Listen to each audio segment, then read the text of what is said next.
vento levou, tempos que não mais voltam. E então, o que eu fiz por mim e por quem amei?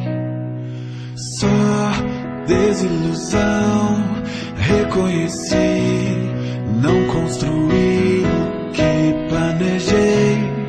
Pouco abracei e não ofereci perdão. Já não alcanço o passado, meus limites percebi. Hoje é tudo que tenho, isso entendi. Preciso trazer à memória histórias que desprezei. Não posso me esquecer, tenho que oferecer flores em vida enquanto é dia.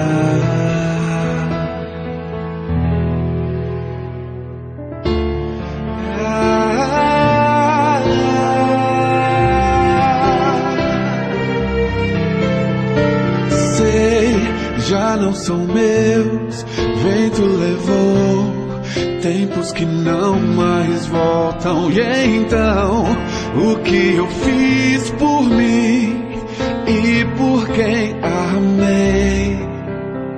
Só desilusão, reconheci, não construí o que planejei. Pouco abracei e não ofereci perdão. Já não alcanço o passado, meus limites reconheci.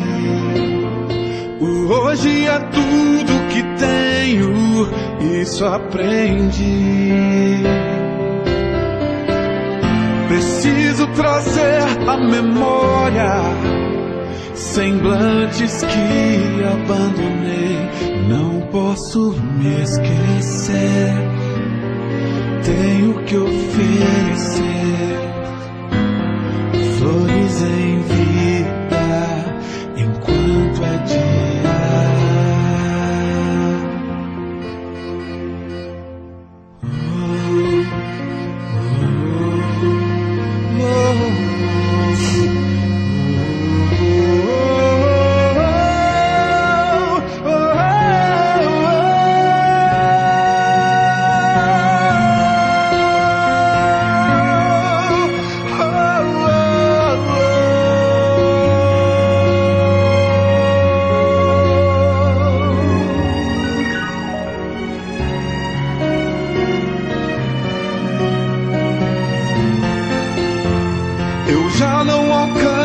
Passado, meus limites reconheci.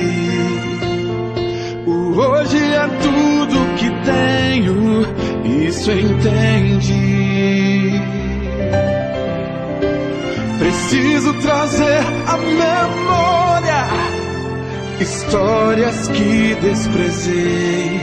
Não posso me esquecer, venho te oferecer flores em vida enquanto é dia.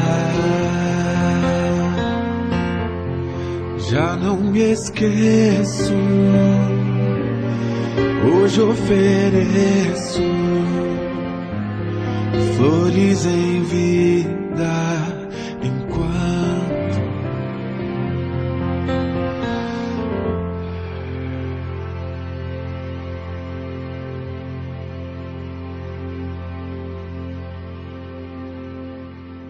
Boa noite, amigos netespectadores conectados na programação da Demais TV, programa Papo Gospel começando hoje um pouquinho mais cedo, nosso novo horário do programa Papo Gospel, agora das 5 às 6 aqui na Demais TV. E hoje conosco aqui no programa o pastor César e a pastora Shirley. Boa noite, pastores. Boa noite. Tudo bem? Tudo bom. É uma alegria tê-los aqui no nosso programa e eu espero que o nosso assunto hoje aqui seja maravilhoso para edificar as vidas que lá tanto precisam, né? Viu? Já para começar a nossa entrevista aqui, conta um pouco assim sobre a história de vocês do pastorado. Como vocês se conheceram, como que foi a vida de vocês. Eu vou começar, né, pastor? Então, assim, a nossa caminhada, eu vim de Minas Gerais para São Paulo para estudar, trabalhar, como muitos vêm aí de outra cidade. E nessa caminhada de vir para estudar, teve um encontro nacional de estudantes de teologia. Olha só que benção. Era do Brasil inteiro, acho que foi o último encontro nacional que teve. E nesse momento a gente se conheceu nesse encontro. A gente teve um primeiro contato de amizade, de conhecer. Ele já estava há 1 ano fazendo teologia e eu estava começando a faculdade de teologia ainda, iniciando. E aí a gente teve esse primeiro contato e depois ficamos um tempo sem se ver. Interessante isso, né? Que a gente vem de culturas muito diferentes, né? Histórias de vida totalmente diferentes, distintas, mas essa é uma característica da cidade de São Paulo, né? Ela reúne as pessoas, né? E mais do que a cidade, os projetos de Deus, né? Especialmente para nós, como família, né? Eu vim do Rio Grande do Sul para cá, no ano de 94. Cheguei aqui já para entrar no 3º ano do curso de teologia, né? E conheci ela em 93. E nós nos reencontramos em 94, num dia que é muito conhecido entre nós metodistas, né? Que é o dia do seminarista. E em abril de 94, né, especificamente dia 21, é que nós começamos a namorar ali. Então, o nosso namoro ele já vem envolvido da história com o curso de teologia, né? Nós começamos a construir a nossa história de vida, né, em 94. Certo. E como que é a questão Vocês são evangélicos de berço? Se não são, como que aconteceu essa história de conversão de vocês? Bom, eu sou evangélica de berço. Eu sou, na verdade, meu bisavô era metodista. Mas teve um momento na minha vida muito marcante, o qual eu tive aí essa experiência de fazer o meu compromisso. E tive um momento com Deus de uma experiência. Eu acredito, Cristiano, que mesmo quando você é do berço evangélico, te dá formação e te ajuda, mas há um momento que a sua experiência com Deus tem que ser marcante, tem que ser o seu sim, não o sim dos seus pais, dos seus avós, mas o seu sim. Então eu vivi as crises de ser filho de evangélico, de participar de coisas muito envolvidas na igreja, mas também teve um momento que eu tive que dizer, não, esse é o meu Deus, esse eu vou seguir. Entendi. E aí foi na juventude aí, né, na adolescência, início da adolescência, que eu comecei a fazer isso. Pastor? Interessante que essa história ela volta quando eu fiz o compartilhar da fé com vocês aqui. Eu partilhei um pouco dessa história, né? Isso está muito ligado à minha experiência pessoal, né? Eu costumo dizer que nós passamos por diversas conversões na nossa vida. Eu também nasci numa família evangélica, né? Minha família é de origem metodista. A minha avó, ela se converteu num acampamento. É uma história até muito, muito linda, né? Ela conta que ela morava numa fazenda e ela estava dentro de uma mata. E diz que ela ouviu de longe um canto e ela associou imediatamente aquilo com anjos. Ela disse assim, olha, parecem anjos cantando. E era um grupo de jovens da igreja metodista em cima de um caminhão entrando mato adentro e cantando. E ela disse que ali então ela entendeu que havia alguma coisa diferente para a vida dela. E eu conheci o evangelho através da minha família. Mas a minha experiência com Deus, eu vivi ela no ano de 84, né? Quando eu, diante do altar, eu disse sim a Deus ali. Eu vivi a minha experiência pessoal, né? Eu cresci nos caminhos do Senhor, mas em algum momento da minha vida também precisei dizer sim. Isso foi em 2 de setembro de 84, né? Quando eu disse, Deus, é ao teu lado que eu quero caminhar por toda a minha vida. Que bênção. Então, foi por aí que a gente começou a nossa caminhada de fé. O que é engraçado, a gente sempre está fazendo essa pergunta, como que é a sua caminhada? Você nasceu em berço evangélico ou não? Aí o pessoal fala, não, eu nasci em berço evangélico, mas por um momento da minha vida eu me desviei. Aí o outro fala, não, eu não nasci em berço evangélico, mas a partir da minha adolescência eu já sabia que era aquilo que eu queria. A primeira vez que eu fui na igreja, para mim foi um toque muito forte. Então é engraçado, né? O pessoal que é criado na igreja, parece que em algum momento da vida dele ele quer desviar o foco dele, quer conhecer o mundo lá fora também um pouco, né? É engraçado isso, né, pastor? E às vezes nós acabamos valorizando muito a experiência, há experiências maravilhosas de pessoas que tiveram uma vida muito trágica, que passaram por experiências difíceis, da droga, da violência, da destruição do lar, e que muitas vezes nós valorizamos essas experiências. E nós, enquanto evangélicos, né, criados em famílias cristãs, às vezes nós desvalorizamos essa experiência. E eu acho isso de extrema importância, porque isso é o cumprimento de uma promessa bíblica, né? Ensina a criança no caminho do Senhor, e ainda quando for velha, ela não se desviará dele. Verdade. Isso é o cumprimento de uma promessa bíblica nas nossas vidas, né? Então, eu creio demais nessa promessa, e essa promessa, ela se cumpriu na minha vida, e eu quero vê-la ela se cumprir também na vida dos meus filhos, né? Dos nossos filhos. Então, eu penso que a gente tem que valorizar essa experiência daquele que se converteu, né? E precisamos anunciar e testemunhar isso, mas não podemos perder essa dimensão, porque agora ele se converteu e ele não quer que os seus filhos saiam dos caminhos do Senhor. Né? E é um privilégio, né? Eu acho que é um privilégio você poder ser adolescente na igreja, ser criança na igreja, ser jovem na igreja, viver o período de início de namoro na igreja, viver essas fases da vida que o pessoal do mundo dizendo vive, mas você tem o privilégio de viver na igreja, com pessoas que estão sempre cuidando, sempre orientando, sempre ajudando. Então você sempre tem algum norte, algum eixo, alguém que está intercedendo pela tua vida, que você nem conhece, mas ele está intercedendo pela tua vida. Então é muito bom sair, vamos dizer, sair para balada com amigos da igreja, sair com jovens. A gente fez muito isso, então isso é edificante, eu acho que é. Às vezes até os adolescentes hoje, eles não entendem muito algumas coisas que acontecem, às vezes até mesmo dentro da igreja, algumas proibições, né? Vamos colocar em aspas, que não são proibições, apenas são mandamentos, né? Que está aqui dentro da Bíblia, está dentro da palavra de Deus, né? Então, eu acredito assim que, por muitas vezes, os jovens às vezes falam, mas é careta estar na igreja. Não é careta estar na igreja.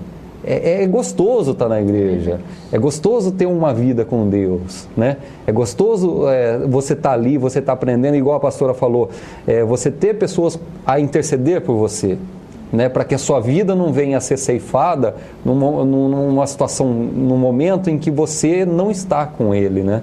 Exatamente. Sabe que na minha igreja de origem, lá no interior do Rio Grande do Sul, nós tínhamos a igreja, e talvez foi a minha primeira experiência de evangelismo para valer.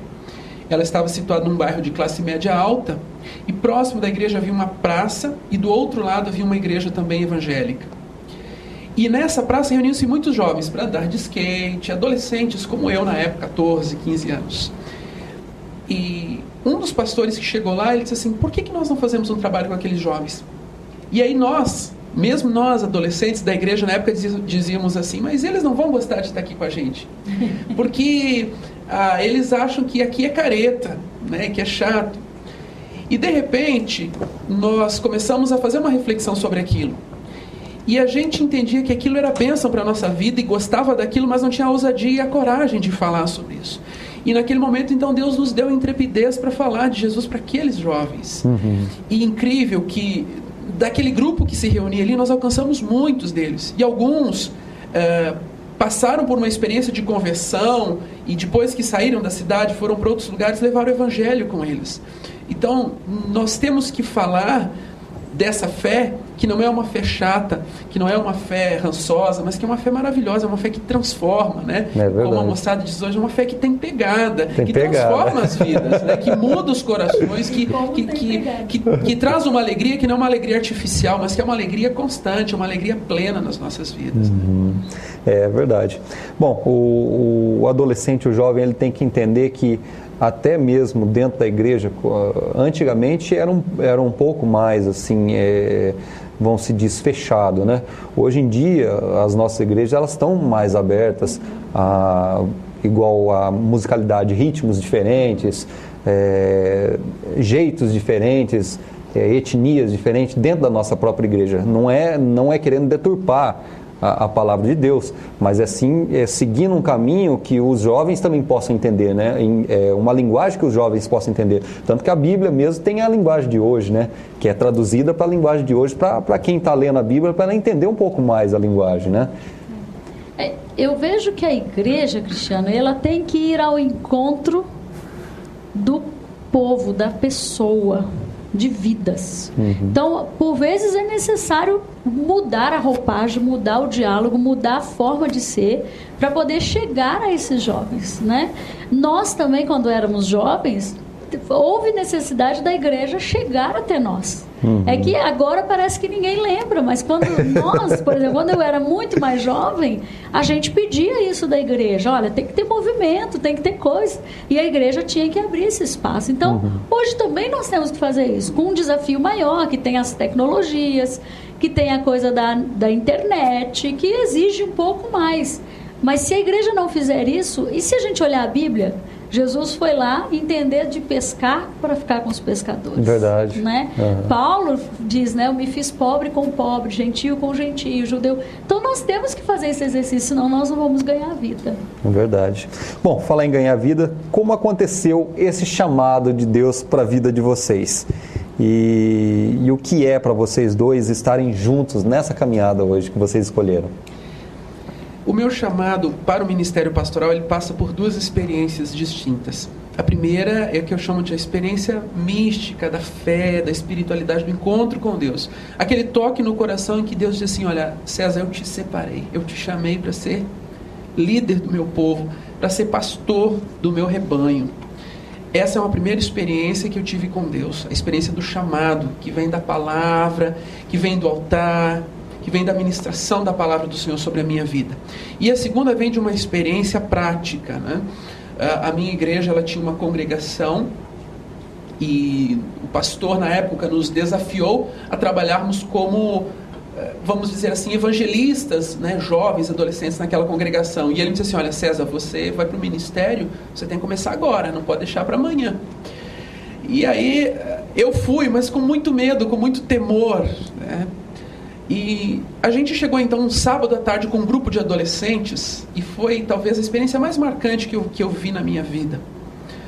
Nós chegamos então naquele grupo e era uma favela, um lugar muito pobre. E aí então nós chegamos numa casa em que o pastor disse assim, olha, eu vim buscar aqui então um dos nossos evangelistas aqui do bairro. E quando ele sai de dentro da casa, eu me deparo com um homem que era cego. Ele não tinha a visão e ele tinha um fervor para falar de Jesus. E ele falava de Jesus e ele conhecia aquela região de uma forma impressionante e aquilo me impactou de uma maneira. Eu falei assim, Senhor, se esse homem com esta limitação que ele tem física, ele consegue falar de Jesus, eu não posso ficar aqui. Essa palavra foi para mim. E ali eu fui impactado, eu diria assim que foi o segundo momento do meu chamado.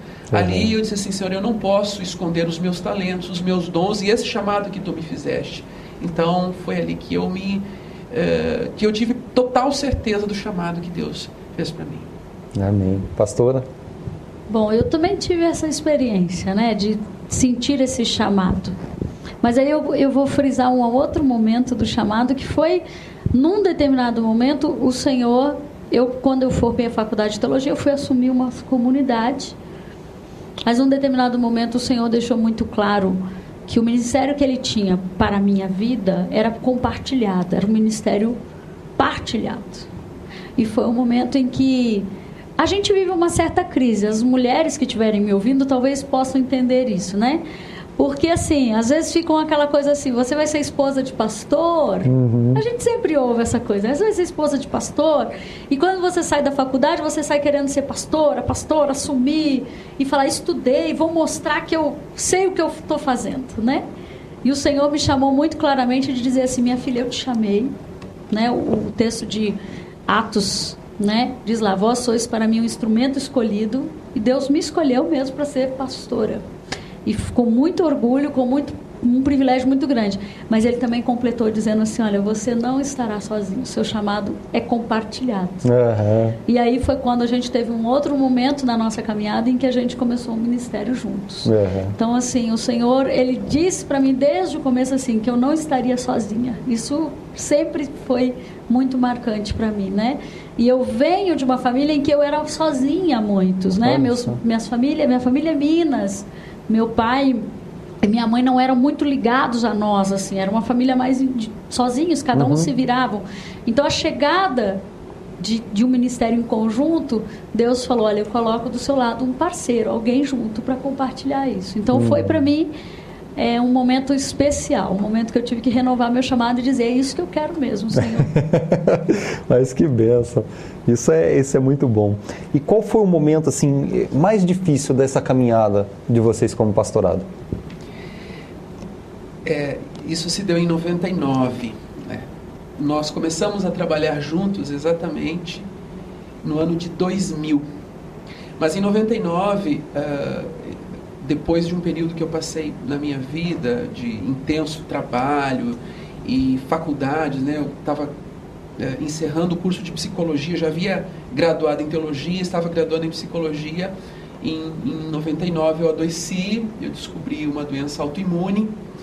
E isso foi muito difícil. Imagina você assim, nós recém-casados, durante praticamente 2 anos do nosso ministério, eu trabalhava numa igreja na cidade de São Bernardo do Campo, ela trabalhava na igreja de Itapecerica da Serra, nós nos víamos uma vez por semana, que era exatamente na segunda-feira, então, e não era o dia inteiro, porque ela no domingo à noite, ela vinha para São Bernardo, ela chegava, então eu já estava dormindo praticamente, porque ela chegava muito tarde. Nos víamos na segunda de manhã, quando era segunda no final da tarde, ela tomava o ônibus de volta para Itapecerica e seguia o trabalho dela lá, e eu seguia o meu trabalho em São Bernardo. Durante 2 anos foi assim. Nós casamos em janeiro de 97, nós ficamos no ano de 97 e 98 assim. Foi uma prova dura, né? Foi um teste. Prova mesmo. Teste, né? Vamos ver se esse casamento durou realmente, né? Mas o que foi assim, a grande luta para nós foi então em 99, eu adoeci.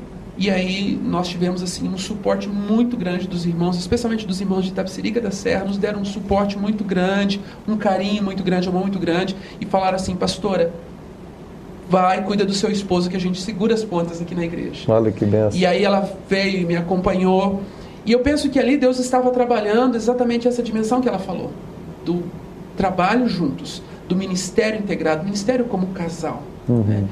E depois então da minha experiência, da minha transformação, eu partilhei isso um pouco, Deus mudou a minha visão naquela experiência, não só a minha pessoal, mas a nossa como família, a nossa visão ministerial, e dali para frente nós nunca mais trabalhamos sozinhos.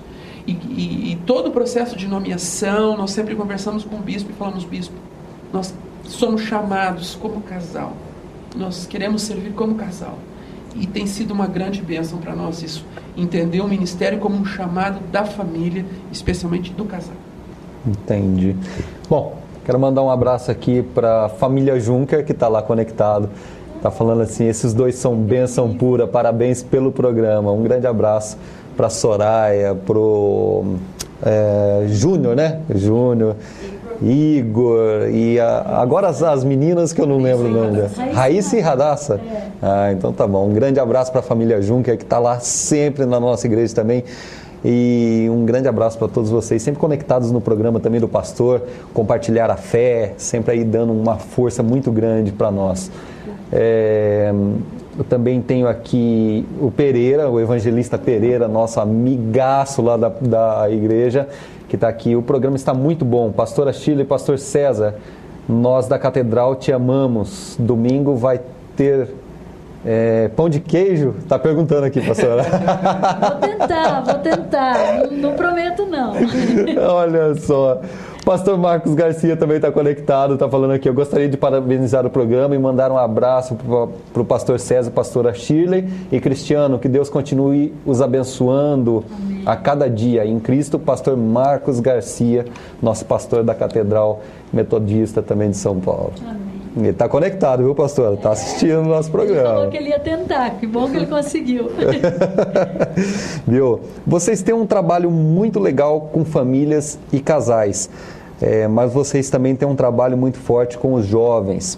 O que é mais difícil de trabalhar, com os jovens ou com os casais?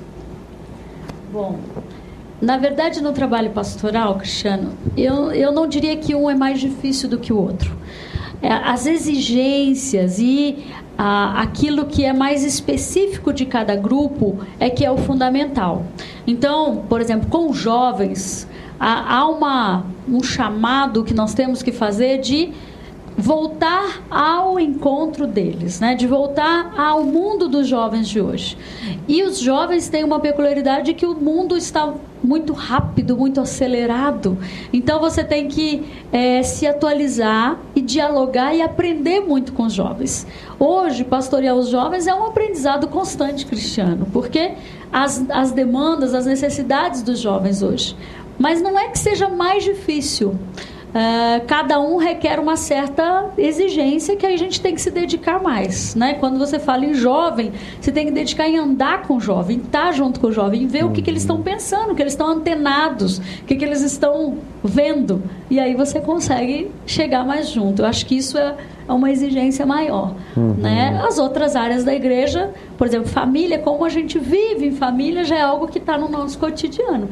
Mas os jovens, a gente dedica uma atenção especial indo ao encontro do universo da juventude, né? Do universo dos jovens hoje. Queria falar alguma coisa, pastor? Eu penso assim, só um detalhe com relação a essa questão da área de casais. A área de casais é uma área que é muito explorada pelas igrejas. Você tem diversas comunidades que fazem um trabalho com casais, mas eu penso que a nossa contribuição enquanto povo metodista, ela é muito preciosa, né? A forma como nós enxergamos a família, né? O sentido da integralidade da família, eu acho isso muito precioso, né? E o mundo que nós vivemos, a realidade que nós vivemos hoje é uma realidade do descartável. E a família hoje, ela entrou muito nessa lógica, né? Da lógica do descartável. Então você casou, não deu certo, descarta. Você vai para um novo casamento, você vai para uma nova relação. E aí daí muito que surge hoje essa ideia dos verbos, né? Do ficar, do pegar. Porque é exatamente isso a cultura que o jovem tem. Ele é formado assim, não deu certo, descarta, larga, pega outro. Né? Então você entra nessa lógica do descartável. E eu entendo que um dos grandes desafios do ministério com casais hoje, do trabalho com casais, seja exatamente esse, do romper com a lógica do descartável e entender que Deus pode gerar um amor que não é um amor para o momento, mas é um amor que dura para sempre, né? Aquela expressão de Coríntios 13, né? As coisas podem passar, mas o amor permanece para sempre. É verdade. Na questão dos jovens, o porquê abrir a mão das paixões do mundo é tão difícil ainda para os jovens? Você sabe que eu sempre que eu me deparo com essa questão, eu me coloco diante de um paradigma que eu julgo fundamental na vida de qualquer cristão, que é o discipulado, né? Ser discípulo de Jesus não é fácil. O chamado que Jesus nos faz é um chamado que nos coloca diante de um limite, e especialmente diante de uma coisa que eu chamo de escolha, né? A maior crise que o jovem vive nos dias de hoje é da escolha. Por quê? Porque os adolescentes de hoje, eles não são formados para escolher, né? Se você avaliar, quando você coloca um adolescente ou jovem hoje diante de uma situação de entrevista, ele tem uma dificuldade muito grande de se posicionar, né? Primeiro pela cultura hoje que não nos leva à reflexão, né? Então, nós não somos formados para pensar, nós não somos formados para refletir, mas nós somos formados para reproduzir uma lógica de mercado, a lógica da empresa, a lógica da cultura. Então você tem muitas vezes um jovem que sai do ensino médio, que é uma fábrica de vestibular. Então você não pensa mais, a educação hoje ela não é mais humanista, mas ela te prepara para o mercado de trabalho, entre aspas. Então você produz muito, mas você reflete pouco. E isso te leva a um engessamento, você não consegue mais escolher, você não consegue mais decidir. E quando você é confrontado então com o Evangelho, é mais forte ainda, porque o chamado de Jesus é um chamado para escolha, né? Você é chamado a escolher, e se colocar aos pés da cruz, numa linguagem bíblica, não é fácil. Tem que abrir mão de algumas coisas, mas quando você tem consciência dessa decisão, então esse chamado ele se torna bênção na sua vida. Então eu penso que o jovem hoje ele tem uma dificuldade muito grande, então até ele escolhe ser evangélico, né? Ser evangélico é um negócio legal, é da moda, né? Mas de fato, ser um discípulo de Jesus, uma discípula de Jesus é uma coisa totalmente diferente. E eu penso que é aí que reside a escolha. Pastora? Eu acho que a dificuldade de dizer não ao mundo passa pela dificuldade dessa intimidade com Deus. Quando é algo que eu tenho intimidade, eu digo não com a maior facilidade. Não é? Quer dizer, se eu tenho, por exemplo, se eu já estabeleci um relacionamento de namoro, vamos pensar, né? Eu tô namorando, já tô no namoro. Eu não vou pensar 2 vezes entre escolher entre minha namorada e um programa com os meus amigos. Em ir para um futebol, em ficar em casa e ver um filme. Eu não vou pensar 2 vezes. É claro que eu vou escolher estar com a minha namorada. Porque eu já tenho intimidade, eu já gosto de estar com ela, me faz bem estar com ela. Então, se o jovem conseguir ganhar intimidade com Deus, a dificuldade de falar com o mundo é menor, porque vai ser algo natural. O que acontece hoje é que há um desafio para essa intimidade com Deus, né? Porque hoje, volta aí um pouquinho a lógica do descartável, a intimidade não é algo tão fácil para se fazer hoje. Então, para você ter intimidade, requer esforço, requer tempo, requer dedicação. Mas a hora que eu tenho essa intimidade, aí os jovens conseguem dizer, não, peraí, eu prefiro buscar o meu Deus, eu prefiro estar junto com a galera da igreja, eu prefiro ir para um acampamento da igreja, porque aí eu já sei o que é bom, né? É interessante. Aliás, ontem eu publiquei um texto no meu blog sobre essa questão da intimidade com Deus e que fala um pouco sobre os empecilhos da nossa... que geram dificuldades para que tenhamos uma intimidade maior com Deus, né? E uma das coisas que dificultam a nossa intimidade com Deus é a dificuldade que nós temos de relacionamento com as pessoas. Então nós queremos um relacionamento com Deus, mas fechamos as portas para o relacionamento com as pessoas. Então, a cultura que a gente fala hoje da internet, ela é muito interessante em alguns aspectos, mas, por outro lado, ela está formando uma geração de pessoas que interagem online e não se veem, ou se veem no máximo através da câmera. É verdade. Né? Então, a intimidade com Deus, ela passa também pela intimidade com as pessoas, pelo relacionamento com os outros. É engraçado que hoje assim, muitos jovens estão buscando essa fidelidade com Deus, né? Mesmo vivendo assim num ambiente aí de valores totalmente invertidos, né? Mas quando eles são atacados e criticados aí por suas atitudes e escolhas, eles se omitem. Isso é real, né? Como que eles podem viver essa intimidade, essa fidelidade e não se omitir? Eu acho que passa um pouco pelo que a pastora já falou, né? De certa forma, se eu tenho essa intimidade com Deus, se eu tenho essa vivência com a fé, com o Evangelho, né? Eu tenho consciência de que o ser um servo de Deus, eu vivo uma vida com erros e acertos. E muitas vezes nós formamos no imaginário da sociedade uma visão de que jovens, de que cristãos, né, jovens cristãos não erram, ou de que eles são super seres, né? Ou como tem um livro, um clássico aí do meio evangélico, né, escrito pelo pastor Paulo Romero, né, os super crentes, né, como se você fosse um crente que não errasse, né, que não cometesse erros.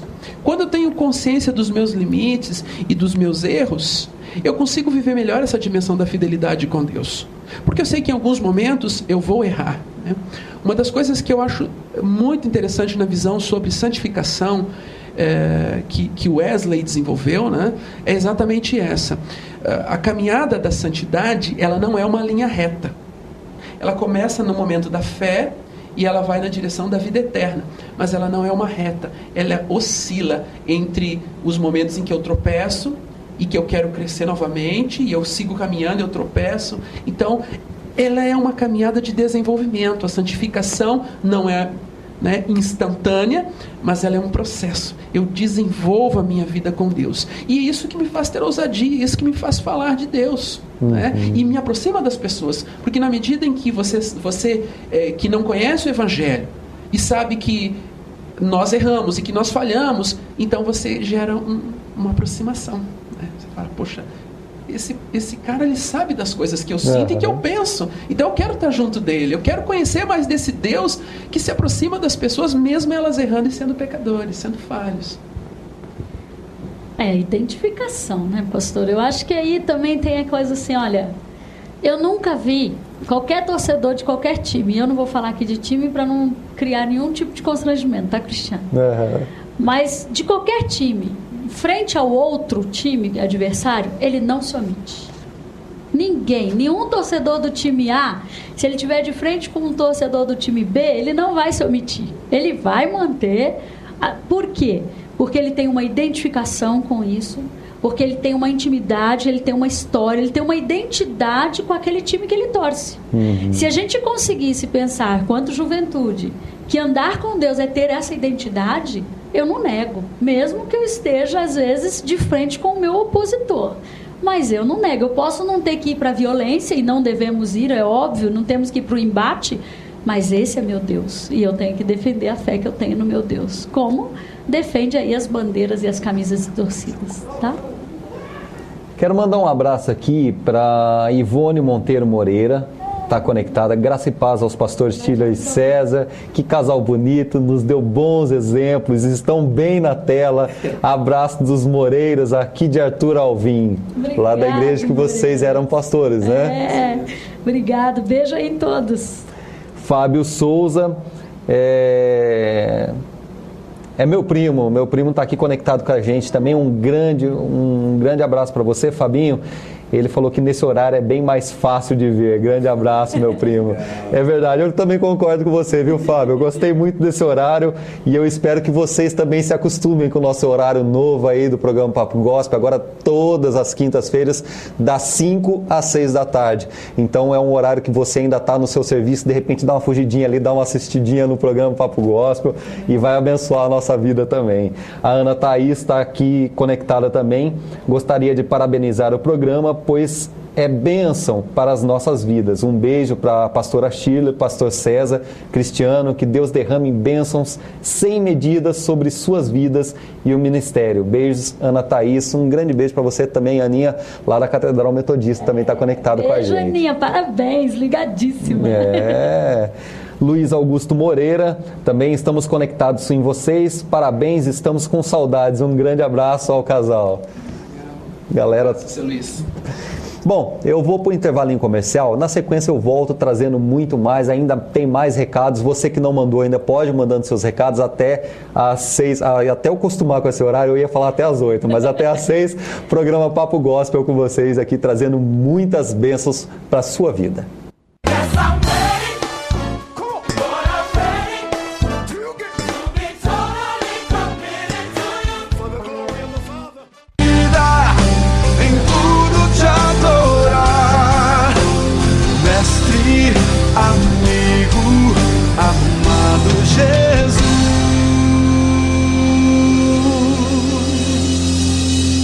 Esse é o meu querer.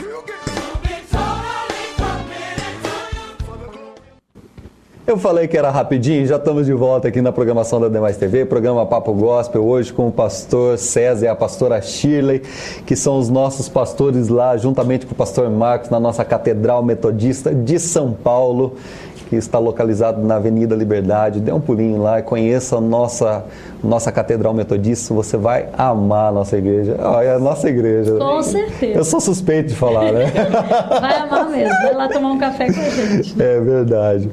Quando o tema é relacionado aos jovens, já vem em mente os vícios relacionados a drogas, mas cada vez aumenta mais o número de jovens viciados também em internet e em jogos. O que é e o que não é, né? Saudável para os nossos jovens nesse mundo virtual hoje. Eu acho que... Eu penso duas coisas. Com relação à questão do saudável que o mundo virtual nos proporciona, eu penso em dois aspectos. O primeiro é a questão da cultura, do conhecimento, porque a internet é um mundo impressionante. Você tem acesso ao mundo inteiro, você consegue ter acesso às mais diferentes regiões do mundo e saber o que acontece, e conhecer tradições, culturas, histórias diferentes. Então, o acesso à cultura é uma coisa fenomenal, é um mundo inesgotável, uma fonte inesgotável. E eu acho que uma outra coisa que eu acho muito interessante é essa possibilidade da interação. Né? De repente nós estamos aqui numa metrópole como São Paulo, né? Entre 5 e 6 da tarde, fazendo um programa via internet que as pessoas do outro lado do mundo podem estar compartilhando com a gente. Então, essa capacidade de interação que o mundo virtual nos proporciona, eu acho uma coisa fabulosa. E eu entendo que nós, como servos do Senhor, precisamos usufruir disso. Agora, o que não é saudável, eu gostaria de resumir em 2 palavras: na falta de limites. Me parece que o maior problema em relação ao mundo virtual seja exatamente isso. Até retomando um pouco do que nós falamos, como nós estamos em meio a uma geração que não sabe o que é limites, né? Por medo e por nós não sabemos como disciplinar nossos filhos, adolescentes e adultos também, porque não são só as crianças ou adolescentes, mas você tem adultos que não têm limites, né? Então, como nós não sabemos lidar com a questão dos limites, Cristiano, então um dos problemas que nós enfrentamos é exatamente esse, né? Então, o mundo virtual ele se torna uma porta aberta para todo tipo de experiência. Então, como os nossos aquelas pessoas que têm acesso e que não têm limites acabam enfrentando esse tipo de problema. Então, é o acesso à pornografia e tantas outras coisas. A pornografia é um exemplo, mas tem tantas outras coisas que ficam expostas. E eu entendo que nós, como pais, por exemplo, educadores e formadores de opinião, nós precisamos trabalhar esse elemento dos limites e da disciplina, porque ele é muito importante. Então, a gente ensinando isso, eu entendo que isso é um passo fundamental na relação com o mundo virtual. Eu não entendo que a proibição seja o passo correto. É um absurdo você proibir, né? A gente sabe que a cultura do não e que o modelo de educação do não, ele não dá certo, né? Ele acaba simplesmente despertando mais o desejo por aquilo que é proibido. Você precisa trabalhar, então me parece que o elemento fundamental aí, a chave seja lidar com os limites. Tanto que por muitas vezes nós temos dentro de casa o computador travado para alguns sites, algumas coisas assim parecidas. Exatamente. Mas nós temos, por outro lado, a questão do jovem que vai na lan house. Então, assim, dentro de casa, o computador dele é travado, para ele não entrar num site de pornografia, de repente num site de relacionamento, etc. tal. Mas e quando ele sai de casa? Eu acho que a gente tem que voltar a uma discussão que talvez tenha parado de ser feita, que é aquela discussão entre liberdade e libertinagem, que perdeu a ideia. Libertinagem muitas vezes é direcionada a uma especificidade, mas eu queria falar libertinagem nessa ideia de que, como eu estou anônimo, eu posso fazer o que for aqui, porque eu sou anônimo, ninguém vai me cobrar daquilo, sabe? E aí perde um pouco o limite daquilo que eu sou responsável pelo que eu faço. Acho que esse é um grande perigo da internet, porque a gente não consegue mais achar quem é o responsável daquilo, né? Há pouco tempo eu estava vendo uma reportagem sobre bullying, né? E a questão da internet, o bullying não tem como você descobrir de onde veio. De onde veio o boato, de onde veio aquele vídeo montado a meu respeito. Eu não tenho como buscar aquilo. E a juventude tem acesso e aquilo vira uma coisa verdadeira para todos. Então, assim, o fato de eu não ter que me responsabilizar. Então, acho que cabe a nós hoje ter uma discussão e uma orientação muito séria, discutir um pouco sobre a questão da responsabilidade daquilo que a gente faz. E que mesmo que um ser humano não está vendo, diante de Deus, eu tenho que prestar contas de tudo que eu faço. Verdade, Não é? verdade. Eu quero mandar um abraço aqui para Silvana Dias Matos, também que está conectado. Parabéns ao programa, abraço aos pastores César e Shirley, Murilo, Mateus, Silvana e Eliel. Mandou um abraço para todo Silvana, mundo. beijo em todos aí, a gente tá morrendo de saudade. Manda um beijinho para Dona Ivone Dias. O Gabriel está conectado aqui também, abraços a essa dupla pastoral abençoada. Gabi, amigão da gente também. Ana Thaís, o Silas, a Tábata, a Priscila, Tabata, né? A Priscila e o Zé Ricardo, Nosso amigo Ricardo Carioca está lá conectado também no nosso programa. Está falando que estamos curtindo o programa, que Deus continue abençoando a cada dia mais. Beijos, Ana Thaís, Ricardo, Priscila, Tábara, olha, que enrolação de língua é essa? Tabata, Silas e Genezil. Muito bem, a galera toda lá da nossa Catedral Metodista conectada no nosso programa. Um grande abraço para todos vocês. Ô Ricardo, eu tô com saudade de você, viu, Carioca? Você é uma bênção, viu? E quero mandar mais um abraço aqui. Tem bastante recados hoje, tá? Pati e Val, minha mãe e minha irmã estão conectados. Aquele negócio que o senhor falou sobre a questão da internet. Ó, nós estamos conectados aqui, nós estamos fazendo um programa aqui em São Paulo hoje. A Demais TV é situada aqui em São Paulo, na cidade de São Paulo.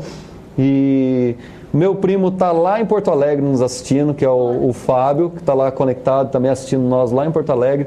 Minha mãe e minha irmã estão assistindo nós lá no Paraná, né? Então, assim, essa possibilidade da TV por internet, hoje, graças a Deus, a nossa rede, ela atende a 128 países simultâneos, então não só o Brasil, quanto fora do Brasil também, o pessoal lá em Portugal às vezes assistindo, o pessoal no México assistindo, então o meu tio também, que sempre manda mensagem aqui pra gente, sempre tá conectado também, ele é lá da Noruega, lá do outro lado, tá também conectado com a gente, então é gostoso, né? Verdade. Essa rede que faz esse emaranhado todo aí, mas também leva a palavra a todos aqueles que precisam, até lá do outro lado do mundo, até no Japão, se quiser também, né? Eu quero mandar um abraço aqui para minha mãe e minha irmã, Paty e a Val, estão lá conectados. Oi, Cris. O tema de hoje está demais. Ter intimidade com Deus é um desafio nosso todos os dias, não apenas dos jovens, mas de todos. Beijos, estamos acompanhando o programa. Um grande abraço para vocês, minha mãezinha e minha irmãzinha que estão lá conectados, lá no Paraná. E, nossa, tem mais mensagens aqui, eu vou ler, que daqui a pouquinho, mais por final, eu leio as últimas aqui. Vanessa Galindo Sanches Maria, saudades, estamos com saudade de ouvir vocês falando, adoro vocês, que Deus continue abençoando a vida de vocês, pastores. Amém. Abraço. Abração, Vanessa, abração, Anderson, manda um abraço para todos aí. E pro bebê que tá chegando também, né? E pro bebê. Ela mandou saudades aqui novamente, mais uma mensagem. Ana Cristina de Lima, minha sobrinha também, que está lá no Paraná, também conectada. Olá, parabéns. Um abraço para todos da sua família, espero conhecê-los. Verdade. Já conheço o Cris, então a gente já ama a família inteira. Então, a sua mãe, a sua irmã, quem sabe a gente logo se conhece. Mas um abraço nosso, da nossa igreja, porque a gente ama muito o Cris, ama muito já a sua família, a parte da sua família que está aqui. Então, um grande abraço para sua mãe, bênção pura, sua irmã pastor. E seu irmão. Ela está falando que estamos assistindo seu programa, está muito legal, parabéns, que Deus os abençoe. Beijos, Aninha Cristina, minha sobrinha. Pastor, a gente fica muito feliz por essa receptividade, tanto de vocês quanto quando nós viemos já para a Igreja Metodista, o pastor Marcos nos recebeu muito bem, sabe assim, a igreja nos recebeu de braços abertos, e vocês já agora esse ano que vieram aqui para a nossa igreja, para a catedral também, nos receberam de braços abertos. A gente fica muito feliz com essa receptividade toda de vocês, dos pastores, em estar sempre preocupados com a gente, estar preocupado com o que nós estamos fazendo, de repente uma mensaginha ali no meio do dia ali, aquela boa nova para a gente, né, para estar dando aquela despertada. A gente fica muito feliz e agradecidos também com essa disponibilidade de vocês de estarem nos colocando, assim, sempre guiando nossos caminhos. Isso é muito importante. Obrigada. Viu? Para encerrarmos, qual o cuidado que devemos ter com os nossos jovens e qual o papel da família e da igreja na vida desses jovens? Vamos dividir aí. Você fala pelo cuidado. Fala a primeira parte e ela fala a segunda. Eu penso que assim, essa questão do cuidado é muito interessante, né? Você fala muito hoje, existe uma linguagem hoje dos chamados cuidadores, né? De pessoas que são preparadas para cuidar. E eu penso que a igreja, ela é potencialmente cuidadora, né? E uma palavra que eu deixo aqui para você pai, para você mãe, que está assistindo o nosso programa e que ainda não viveu essa experiência de ter o seu filho numa comunidade de fé. Não deixe que ele fique longe de uma comunidade de fé, de uma igreja, porque é fundamental isso. A igreja, ela é um espaço de cuidado, é um espaço de restauração. Então, não só para o teu filho, mas para a família, né? E eu penso que nós precisamos resgatar sempre essa dimensão da igreja como alguém que cuida, né? E os braços estendidos do Senhor através da igreja, né? Deus estende os seus braços através das suas comunidades, da sua igreja, para abraçar o povo, para acolher as pessoas que passam por crises, por dificuldades. E eu penso que a igreja é um grande diferencial numa sociedade como a nossa, uma sociedade que não cuida. A nossa sociedade, ela não cuida. Ela estimula os excessos, ela estimula as experiências mais complexas, mas na hora em que as pessoas estão enfermas, estão passando por crise, as pessoas precisam de cuidado. Então, o grande desafio hoje, eu penso que a igreja hoje é ser essa comunidade cuidadora. Bom, quanto ao papel da igreja e da família, eu acho que tem uma coisa que eu sempre me preocupo e acho que cabe em todas as situações, inclusive com o jovem cristiano. Nós temos que ser amigos, nós temos que nos aproximar das pessoas. A igreja, um dos papéis fundamentais da igreja, para mim, é se aproximar das pessoas. Quer sejam pobres, negros, ricos, e aí eu vou incluir os jovens. O papel da igreja é se aproximar dos jovens. Eu acho que a gente gasta muito tempo se perguntando por que os jovens não estão aqui. Mas acho que cabe a nós, como igreja, aí, eu como pastora, a liderança da igreja, cada um no seu papel, o pai, a mãe, como é que eu chego até o jovem? Porque nosso papel é ir ao encontro dos jovens. A gente não pode ficar querendo que eles venham, porque isso é a nossa cabeça adulta, né? Agora, a cabeça do jovem, ele vai aonde ofertam para ele. Então, se nós ofertarmos, se nós formos ao encontro, com certeza os jovens acolherão o que nós temos para ofertar, né? Porque o que nós temos para ofertar é bom, é Deus, é agradável. Então nós vamos sim, com certeza, acrescentar muito a vida dos jovens. Acho que o grande papel hoje é inverter um pouco isso, é parar de se perguntar por que os jovens não vêm e falar assim, olha, vamos ao encontro deles? Então vamos promover um espaço para eles, um culto para eles, vamos chamá-los, é isso que eles querem, vamos ser mais tolerantes, né? Eu acho que a igreja precisa ser mais tolerante com o jovem. O jeito de vestir do jovem, a música do jovem, o jeito de falar é jovem. E o adulto já foi jovem, já vestiu daquele jeito, já passou a sua fase. Acho que o papel da igreja é ir ao encontro, parar de se perguntar onde eles estão, porque eles estão aí, estão presentes, a gente encontra jovem em toda família, em todo lugar. É ir ao encontro mesmo, é priorizar a juventude. Amém. Quero mandar um grande abraço aqui para o Márcio Vargas também, que está conectado. Ele falou assim, sou Márcio, tenho 17 anos e sou de Porto Alegre. Estou assistindo o programa. Por aqui não tem programas assim, voltados aos jovens. Parabéns. Grande abraço para você, Márcio. Sempre esteja conectados aí, que o nosso programa é isso aí, é bem jovem mesmo, de vez em quando não, toda semana tem bandas aqui que passam aqui, cantam muito bem, e os pastores também sempre estão aqui com a gente falando sobre assuntos jovens. Esteja conectado, que é bênção para a sua vida, tá bom, Márcio? Meri também está conectada aqui de Pouso Redondo, Santa Catarina. Um beijo a todos. Quero dizer que estou adorando o seu programa. Beijo também para Edivaldo e você, Cristiano. Um grande abraço para você, Dona Meri, de Pouso Redondo. A Giovana, oi, saudade de vocês. Vocês fazem falta na Metodista aqui de Arthur Alvim. A galera de Arthur Alvim tem saudade de vocês, viu? A galera de Arthur Alvim está É verdade. Eu vou deixar esse espaço para vocês, pastores, para vocês, de repente, lerem um trecho aí da Bíblia. Não sei se prepararam aí. Mandaram um abraço para vocês e também já ficam para orarem para o final do nosso programa. Antes de partilhar a palavra, eu queria dizer duas coisas. Primeiro, assim, deixar o endereço do nosso blog, que é um espaço que a gente sempre deixa textos, reflexão, a gente tem um espaço para a família, tem um espaço para o jovem, né, que é o blog evangelhointegral.blogspot.com. Você pode digitar direto, blog evangelhointegral.blogspot.com, tá? E também não deixe de visitar a nossa igreja, né, a nossa igreja Catedral Metodista, Avenida Liberdade 659. Eu queria partilhar contigo nessa tarde, você que está assistindo o nosso programa. Início, né? Início de noite. Verdade. A palavra que vem do livro de Josué, que é uma palavra que marca a nossa história, a nossa caminhada ministerial. O livro de Josué, capítulo 1, versículo 9.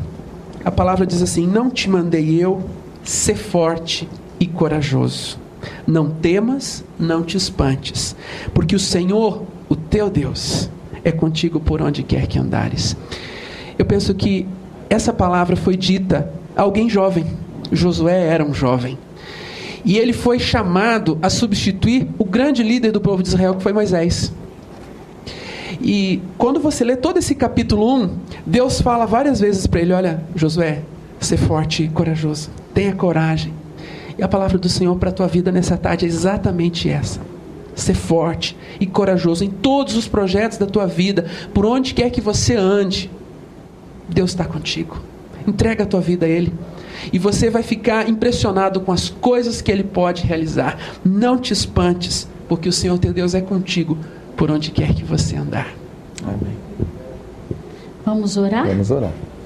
Senhor Deus, nos colocamos na Tua presença, Pai, pedindo que o Senhor olhe para a juventude que está ao nosso redor, a juventude que está ligado agora conosco na internet, a juventude que nós temos contato. Quero te pedir que o Senhor fortaleça e dê coragem, mas não a coragem do mundo, Pai. Nós queremos a coragem que vem de Ti, que foi dada a Josué, a coragem que foi dada junto dos Seus ensinamentos, junto da Tua palavra, Senhor. Então eu quero te pedir agora que o Senhor vá ao encontro de todos os jovens, e se há algum, ó Pai, que está com temor, que está temeroso, que está angustiado pelas situações da vida, que o Senhor possa revestir esse Teu filho, colocar toda a coragem necessária para que ele possa se curvar diante de Ti, que assim como Josué se curvou diante de Ti e esperou o tempo necessário para conquistar a terra prometida com o seu povo, que o Senhor Deus, Pai, possa fortalecer esse jovem e dar a ele coragem de esperar junto aos Teus pés, de se debruçar na Tua palavra e de orar e de encontrar em Ti, Senhor, a certeza e a segurança dos Teus caminhos. Orienta, Pai, esses jovens, orienta e fortalece. E, Senhor, mais do que nunca, manifesta a Tua presença constante, para que nenhum deles se sintam solitários, abandonados, mas sintam sim chamados e escolhidos por Ti. Amém, para Jesus. Serem uma nação santa, uma geração eleita por Ti. Amém. No nosso país, na nossa igreja e na nossa casa. Amém. Cuida, Senhor, de cada um destes jovens. Sim, é o que nós Te pedimos por Cristo Jesus. Amém. Amém. Mandar os abraços, fica à vontade.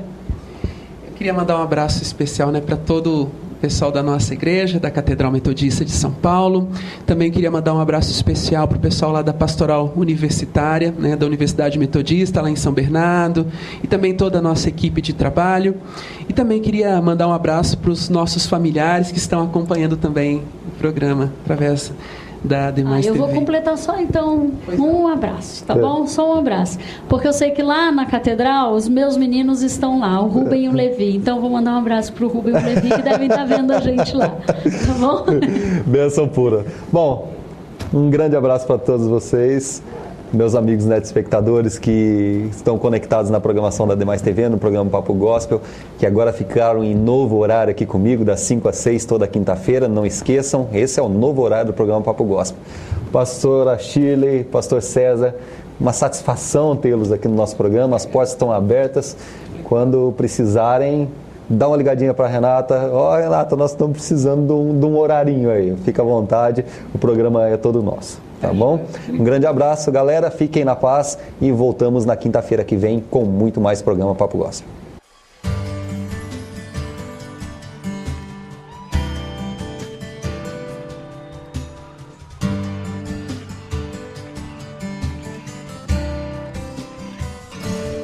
Que Deus seja a sua canção. Que sejas meu universo. Não quero dar-te só um pouco do meu tempo. Não quero dar-te um dia apenas da semana. Que sejas meu universo. Não quero dar-te as palavras como gotas. Quero que saia um dilúvio de bênçãos da minha boca. Diga isso pra Deus. Que sejas meu universo, que sejas tudo o que sinto e o que penso. Que de manhã seja o primeiro pensamento e a luz em minha janela. Que sejas meu universo, que enchas cada um dos meus pensamentos. Que a tua presença e o teu poder seja o alimento. Jesus, este é o meu desejo. Que sejas meu universo. Não quero dar-te só uma parte dos meus anos. Quero dono do meu tempo e dos meus planos. Que sejas meu universo. Não quero a minha vontade, quero agradar-te. Em cada sonho que há em mim, quero entregar-te. Que sejas meu universo, que sejas tudo o que sinto e o que penso. Que de manhã seja o primeiro pensamento e a luz em minha janela. Que sejas meu universo, que enchas cada um dos meus pensamentos. Que a tua presença e o teu poder seja o alimento. Jesus, este é o meu desejo. Que sejas meu universo, que sejas tudo o que sinto e o que penso. Que de manhã seja o primeiro pensamento e a luz em minha janela. Sejas meu universo, que enchas cada um dos meus pensamentos. Que a tua presença e o teu poder seja o alimento. Você pode levantar suas mãos e declarar isso agora pro Senhor. Eu te recebo como Deus, Senhor.